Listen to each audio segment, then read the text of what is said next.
Hi, friend. Welcome to Notable Figures. This is a space that seeks to shine light on African pioneers whose lives aren't covered as their international counterparts. Today's icon is Umanji. Not many artists find styles that distinguish them from others. You know what I'm talking about, right? But there are those who do. When you hear their sound and you just know who is singing without waiting for the radio presenter to announce who it is. Well, Umanji's voice is distinguishable. Despite him crediting Tracy Chapman as someone who he referenced when it came to working his voice and using his guitar, Umanji was a fresh sound that emerged from Zebediela, a village in Limpopo, South Africa. Born in 1968, he drew influence from nature and enjoyed the joys of solitude. You know that someone loved something when he was willing to sacrifice all those reprimands of childhood when he burned a hole in the roof of an old troubadour's hut. The fire ate 3 other huts, but old man Maruli Dikhale relented and let Umanji draw from his fountain of talent and taught him how to play a guitar. Umanji learned how to play with a Maroela wood guitar to hone the skills that would sing a lament from a child to his mother, who made the child leave school, and now his age mates laugh at him for his lack of education.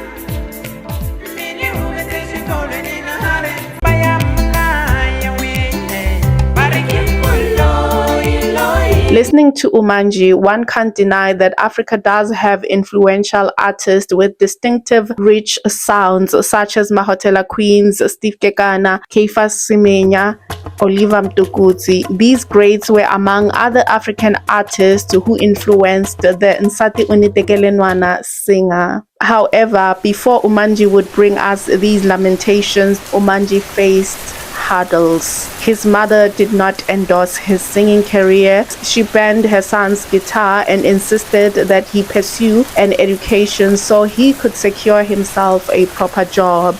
Heeding to his mother's advice, Umanji enrolled in the South African police force. He struggled to find his footing even though he was in the force for 8 years. His quest to announce to us that it is summertime and we need to start harvesting through Ngariwa Shobo was just a move away from him. Umanji was transferred to Johannesburg. This move marked a shift in his career. He took part in the regional Coca-Cola competition and won first place. Umanji headed to Shandal Studios where he met with Tim Vuma, who was Steve Kekana's producer. He introduced Umanji to Penny Penny and the two worked together to lay tracks. However, Umanji struggled to secure a recording deal for quite a while until BMG heard his sound and decided to sign him. The album Moloi was released in 1999. Critics and the public received the album with praises, and it earned Umanji a nomination for Best Newcomer for the South African Music Awards.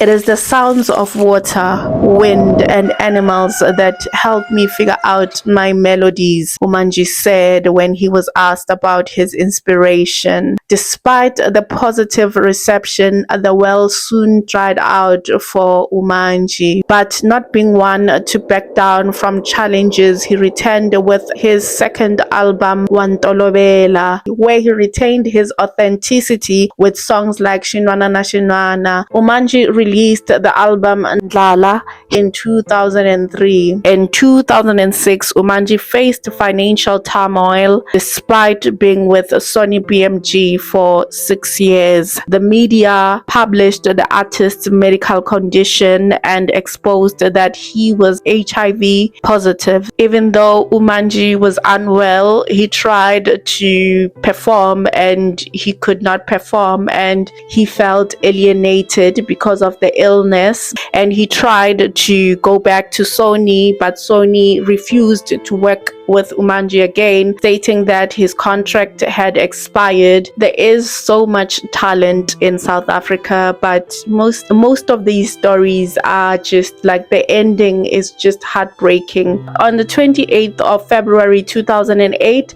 Umanji's light went off, leaving behind a stellar work that could not feed him when he was alive.